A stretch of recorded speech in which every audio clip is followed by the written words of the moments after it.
प्यारे मित्रों नमस्कार। आज हम लोग क्लास 10 बायोलॉजी का एक नया चैप्टर परिवहन शुरू कर रहे हैं। यह क्लास 10 का बायोलॉजी का चैप्टर नंबर 3 है। अगर आप लोग इस वीडियो के अंत तक बने रहेंगे तो मैं आपको पूरा विश्वास दिलाता हूं कि आपको परिवहन रिलेटेड कोई भी प्रश्न नहीं छूटेगा, तो आप वीडियो में अंत तक जरूर बने रहें। देखिए, पहले परिवहन का तात्पर्य हम लोग समझते हैं। परिवहन, देखिए, एक परिवहन गाड़ी जो चलता है उसको भी कहा जाता है। उस परिवहन का कार्य होता है यात्रियों को एक स्थान से दूसरे स्थान तक पहुंचाना, या सामान जो आवश्यक वस्तु है उसको एक स्थान से दूसरे स्थान तक पहुंचाना।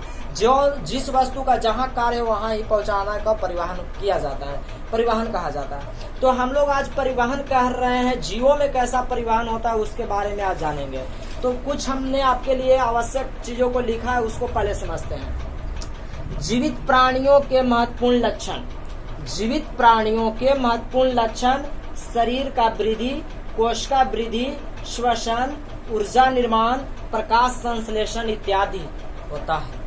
हाँ या ना? जरूर होता है। जो भी प्राणी जीवित हैं उनका शरीर का वृद्धि होता है, कोशिका का वृद्धि होता है, वे श्वसन करते हैं, वे ऊर्जा का निर्माण करते हैं, या पेड़ पौधे प्रकाश संश्लेषण करते हैं, तभी तो हम लोग जी पा रहे हैं। अगर हम लोग में ऊर्जा का निर्माण नहीं होगा क्या जी पाएंगे? नहीं। हम बोल भी रहे हैं तो ऊर्जा के वजह से ही बोल रहे हैं। श्वसन कर रहे हैं, वो अंदर तक पहुंच रहा है, जिससे वह रक्त मिलकर ऊर्जा का निर्माण कर रहा है। ठीक है, तो एक जीवित प्राणी का लक्षण है कि उसका शरीर का वृद्धि होता है, कोशिका का वृद्धि होता है, श्वसन करता है, ऊर्जा निर्माण होता है, और वह प्रकाश संश्लेषण क्रिया करता है पेड़ पौधों में। ठीक है, तो इत्यादि जीवित प्राणियों के उपाची क्रिया मेटाबॉलिक एक्टिविटीज कहलाते हैं। तो फिर से आइए, जीवित प्राणियों के कुछ महत्वपूर्ण लक्षण होते हैं, जैसे शरीर का वृद्धि, कोशिका वृद्धि, श्वसन, ऊर्जा निर्माण, प्रकाश संश्लेषण इत्यादि। जीवित प्राणी का उपाची क्रिया कहलाता है। क्या कहलाता है? उपपाची क्रिया। तो उपपाची क्रिया पहले हम लोग क्लियर कर ले। उपपाची क्रिया का मतलब है जिससे मनुष्य या जीवों का शरीर का विकास होता है, ऊर्जा का निर्माण होता है, श्वसन करता है। ये सब क्रियाएं क्या कहलाती है? तो जीवों का उपपाची क्रिया कहलाता है, या मेटाबॉलिक एक्टिविटीज कहा जाता है। तो आशा करते हैं आप मेटाबॉलिक एक्टिविटीज का मतलब है कि वो समझ गए। ऊर्जा का निर्माण होता है, शरीर का विकास होता है, कोशिका का वृद्धि होता है, श्वसन होता है, इत्यादि क्रिया को हम लोग मेटाबॉलिक एक्टिविटीज कहते हैं। तो हमें विश्वास हो रहा है कि शायद आपको मेटाबॉलिक एक्टिविटीज समझ में आया होगा, और मेटाबॉलिक एक्टिविटीज हम लोग दैनिक जीवन में करते आ रहे हैं, यह निश्चित बात है। तो आगे बढ़ते हैं। उपपाची क्रियाओं को पूर्ण होने के लिए अब आप थोड़ा ध्यान दीजिए। उपपाची क्रिया को पूर्ण होने मतलब जीवन में शरीर का वृद्धि करने के लिए, कोशिका वृद्धि करने के लिए, श्वसन करने के लिए, मतलब उपाची क्रिया पूर्ण होने के लिए कह रहा है। इसका मतलब है शरीर की वृद्धि के लिए, श्वसन के निर्माण के लिए, ऊर्जा के उत्पादन के लिए कोशिकाओं को विभिन्न पोषक पदार्थ ग्लूकोज, एमिनो अम्ल, वसा की आवश्यकता होती है। ओ समझ गए। क्या है कि जब हम लोग उपाची क्रिया करेंगे तो अपने शरीर का वृद्धि होगा, अपने से कोशिका का विकास होगा? कभी नहीं। उसके लिए हम लोग कहते हैं प्रोटीन की आवश्यकता पड़ता हो। किसकी आवश्यकता होगा? प्रोटीन का आवश्यकता होगा। तो ग्लूकोज चाहिए है, एमिनो अम्ल चाहिए है, वसा अम्ल चाहिए। उपाची क्रियाओं को पूर्ण होने के लिए कोशिकाओं को विभिन्न पोषक पदार्थ चाहिए, जिससे ग्लूकोज, एमिनो अम्ल, वसा अम्ल की आवश्यकता होता है। ठीक है, तभी तो हम लोग को शरीर में विभिन्न प्रकार के ऊर्जा का संसाधन केंद्र बन पाएगा, आवश्यकता होता है, जिसके पाचन से, सुनिएगा, जिसके पाचन होने से, मतलब ग्लूकोज, एमिनो अम्ल पाचन या वसा अम्ल के पाचन होने से आहार नाल में कार्बोहाइड्रेट, प्रोटीन और वसा का प्राप्ति होता है। यानी समझिए, जब हम लोग भोजन करते हैं, आवश्यक पदार्थों को ग्रहण करते हैं, या कहिए कि भोजन करते हैं, तो हम लोग के शरीर में का ग्लूकोज, एमिनो अम्ल, वसा अम्ल पहुंचता है, जो आहार नाल में जाकर के कार्बोहाइड्रेट, प्रोटीन और वसा का प्राप्ति हो जाता है। अब ध्यान देने योग्य बात है, जबकि ये पोषक पदार्थ कौन से पोषक पदार्थ? ग्लूकोज, एमिनो अम्ल और वसा अम्ल कोशिकाओं को बाहरी स्रोत से प्राप्त होता है। अब आप सोचिए, हम लोग के शरीर के विकास करने के लिए पोषक पदार्थ की आवश्यकता है। अगर पोषक पदार्थ हम लोग खाएंगे तो पाची क्रिया होगा, यानी शरीर का विकास होगा। अगर पोषक पदार्थ हम लोग खाएंगे तो हम लोग के शरीर में क्या मिलेगा? जबकि हम लोग के शरीर में मिलेगा कार्बोहाइड्रेट, प्रोटीन और वसा मिलेगा, लेकिन बात यह है कि कार्बोहाइड्रेट प्रोटीन और वसा मिला कहाँ से? ग्लूकोज, एमिनो अम्ल और वसा अम्ल से। और ग्लूकोज, एमिनो अम्ल, वसा अम्ल का हम लोग के शरीर में था नहीं, बाहरी वातावरण से चाहिए। कहाँ से चाहिए? बाहर से चाहिए। तो बाहर से लाने वाला कोई तो होगा। जी हाँ, इसी को तो परिवहन कहेंगे, जो बाहर से आवश्यक वस्तुओं को लाएगा और बेकार पदार्थों को शरीर से बाहर भगाएगा, उसी को हम लोग क्या कहेंगे? परिवहन कहेंगे। तो परिवहन समझने से पूर्व एक बार मैं फिर चाहूंगा कि हम लोग को उपाच्य क्रिया बुझा जाए। तो उपाच्य क्रिया क्या है? तो शरीर का विकास होना, कोशिका का वृद्धि होना, ऊर्जा का निर्माण होना, शरीर में श्वसन का होना, ये सब उपाच्य क्रिया है जो जीवित प्राणियों में निश्चित रूप से होता है। उपाच्य क्रियाओं को पूरा होने के लिए क्या क्या आवश्यकता होता है? पोषक पदार्थ मतलब खाद्य पदार्थ, हमको ग्लूकोज चाहिए, एमिनो अम्ल, वसा चाहिए, और उससे हम लोग के शरीर में किसका निर्माण हो जाता है? कार्बोहाइड्रेट, प्रोटीन और वसा का प्राप्ति होता है। और वही कार्बोहाइड्रेट और प्रोटीन ये सब प्राप्त कहाँ से होते हैं? मतलब ये पोषक पदार्थ मतलब ग्लूकोज, एमिनो अम्ल, वसा कहाँ से प्राप्त होता है? बाहरी स्रोत से प्राप्त होता है। अब आता है कि परिवहन क्या है? तो पदार्थों का परिवहन या केवल परिवहन किसे कहते हैं? Transport of materials. ध्यान दीजिएगा, उपयोगी पदार्थों को, सुनिएगा, उपयोगी पदार्थों को मूल स्रोतों से मतलब उस स्थान से जहां से वह बनता है, उपयोगी पदार्थों को मूल स्रोतों से शरीर के प्रत्येक कोशिकाओं में पहुंचाना का उपयोगी पदार्थों को कैसे पदार्थ को? उपयोगी पदार्थों को कहां से? मूल स्रोत से शरीर के प्रत्येक कोशिकाओं में पहुंचाना तथा अनुपयोगी एवं हानिकारक पदार्थों को उसके गंतव्य स्थान मतलब निकासी स्थान तक पहुंचाने की क्रिया पदार्थों का परिवहन कहलाता है। तो पदार्थों का परिवहन क्या है? उपयोगी पदार्थों को मूल स्रोत से शरीर के विभिन्न कोशिकाओं में पहुंचाना, जबकि बेकार अथवा हानिकारक पदार्थों को उस गंतव्य स्थान तक, निकासी स्थान तक पहुंचाने की क्रिया क्या कहलाता है? परिवहन पदार्थों का परिवहन कहलाता है। अब बात आता है कि परिवहन तो समझ गए कि वो आवश्यक वस्तुओं को शरीर में पहुंचाना और बेकार वस्तुओं को शरीर से बाहर निकालना, वह क्या कहलाएगा? परिवहन। लेकिन जो तंत्र शरीर के वे अंग जो परिवहन की क्रिया को पूर्ण कराएंगे वे क्या कहलाएंगे? परिवहन तंत्र, ट्रांसपोर्ट सिस्टम कहलाएंगे। एक बार लिख लीजिएगा, नोट लगा करके, यहाँ नोट लगा कर जरूर लिखें, नोट लगा करके लिख लें। आप सबको मैं कहता हूँ, शरीर का वे अंग जो परिवहन क्रिया को पूर्ण करते हैं, शरीर का वे अंग जो परिवहन क्रिया को पूर्ण करते हैं, परिवहन तंत्र, ट्रांसपोर्ट सिस्टम कहलाते हैं।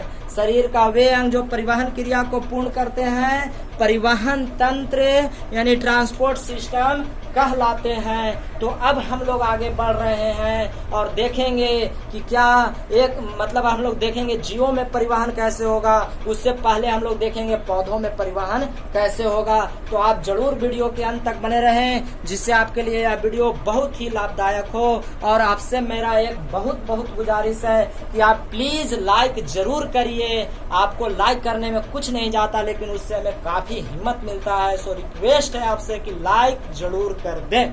तो आइए वीडियो के अंत तक चलते हैं, आप जरूर वीडियो के अंत तक देखिए। तो हम लोग आगे आप पहुंचे हैं पौधों में परिवहन की क्रिया।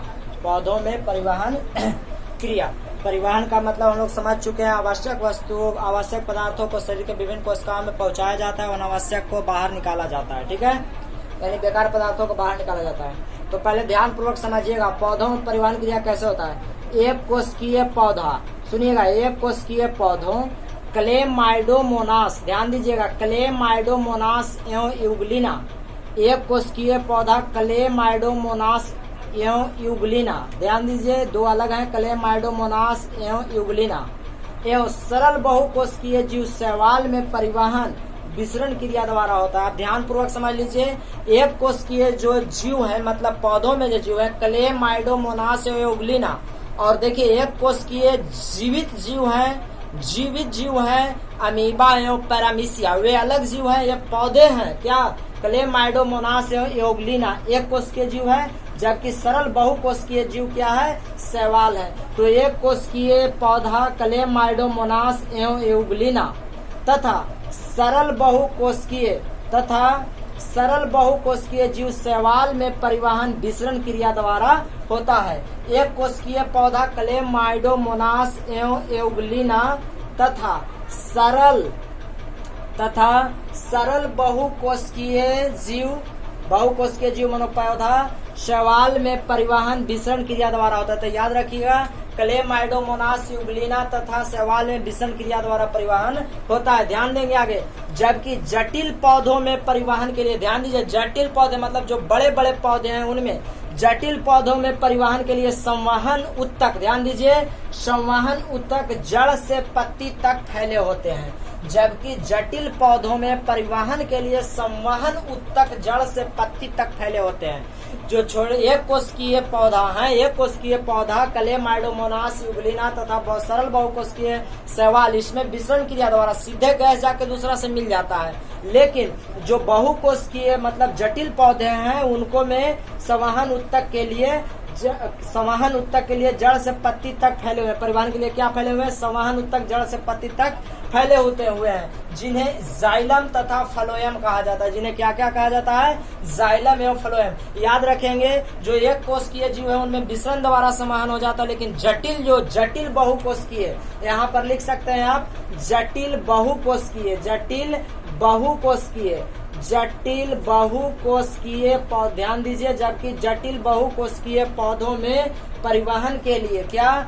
जटिल बहुकोशिकीय पौधा, मैं यहाँ बोल रहा हूँ, जबकि जटिल बहुकोशिकीय पौधों में परिवहन के लिए संवहन ऊतक जड़ से पत्ती तक फैला होता है, जिन्हें जाइलम एवं फ्लोएम कहा जाता है। याद रखें, एक कोशिकीय जीव में विसरण द्वारा, जबकि बहुकोशिकीय जीव में किसके द्वारा हो जाता है? जाइलम एवं फ्लोएम द्वारा संवहन, जाइलम एवं फ्लोएम द्वारा क्या होता है? परिवहन होता है। ठीक है, अब हम लोग देखेंगे जाइलम एवं फ्लोएम कैसे कार्य करता है। ध्यान सुनिएगा। अब आप क्या समझ सकते हैं, देखिए, आपको सोचिए, पेड़ पौधे अपना भोजन प्रकाश संश्लेषण क्रिया द्वारा बनाते हैं, लेकिन भोजन बनाने के लिए उन्हें जल कहाँ से मिलता है?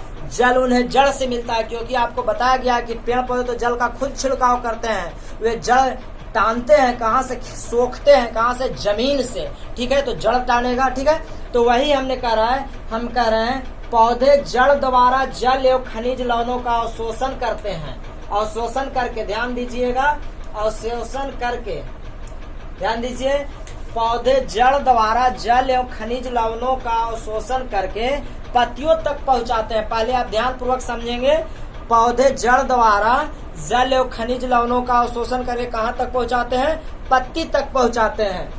ठीक है, यह क्रिया जाइलम द्वारा पूरा होता है। ध्यान दीजिएगा, जाइलम द्वारा क्या होता है कि जल को जड़ से पत्ती तक पहुंचाया गया। कहाँ से? नीचे से ऊपर पहुंचाया गया। कहाँ? नीचे से ऊपर पहुंचाया गया जाइलम द्वारा जल को। ठीक है, जिससे इसे जल संवाहक ऊतक कहा जाता है। जल संवाहक ऊतक किसे कहा जाता है? तो जाइलम को, क्योंकि जल पहुंचाता है नीचे से ऊपर, जमीन से टान लेता है, सोख लेता है, एब्जॉर्प्शन कर लेता है और शोषण करके पौधे के पत्तियों में पहुंचाता है। ध्यान दीजिएगा, तथा पत्तियों में पहुंचा जल, ध्यान देंगे, तथा पत्तियों में पहुंचा जल एवं खनिज लवण प्रकाश संश्लेषण क्रिया द्वारा, किसके द्वारा? प्रकाश संश्लेषण क्रिया द्वारा खाद्य पदार्थों का निर्माण होता है। किसका निर्माण होता है? खाद्य पदार्थों का निर्माण होता है, जिसे विभिन्न भागों मतलब जड़ में भी, तना में भी, शाखा में भी फ्लोएम द्वारा भेजा जाता है। अब आप ध्यान दीजिए, जाइलम क्या करता है कि जल को नीचे से ऊपर फेंक दे, ऊपर पहुंचा देता है पत्ती में, लेकिन पत्ती में प्रकाश संश्लेषण से भोजन बनता है ग्लूकोज। ठीक है, उसको शरीर के विभिन्न भागों में मतलब जड़ में भी, तना में भी, पत्ती में भी पहुंचाने का कार्य फ्लोएम करता है। तो आप एक बात नोटिस करिए, जाइलम जो है जल को पहुंचाता है नीचे से ऊपर की ओर, फ्लोएम क्या करता है कि भोजन को शरीर के विभिन्न भागों में पहुंचाता है। ये बात को नोटेड रखिएगा।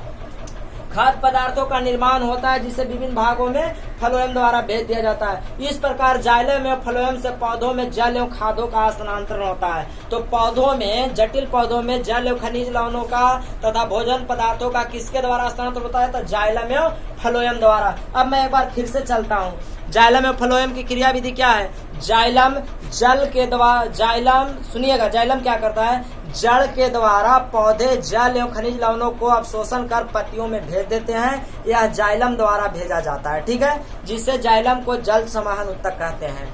जब जल पत्तियों में पहुंच जाता है, आप ध्यान दीजिए, जब पत्तियों में पहुंच जाता है वहां प्रकाश संश्लेषण क्रिया से भोजन पदार्थों का निर्माण होता है। वो बना हुआ भोज पदार्थों को फ्लोएम शरीर के विभिन्न भागों में भेजने का कार्य करता है और इस प्रकार पौधों में, जटिल पौधों में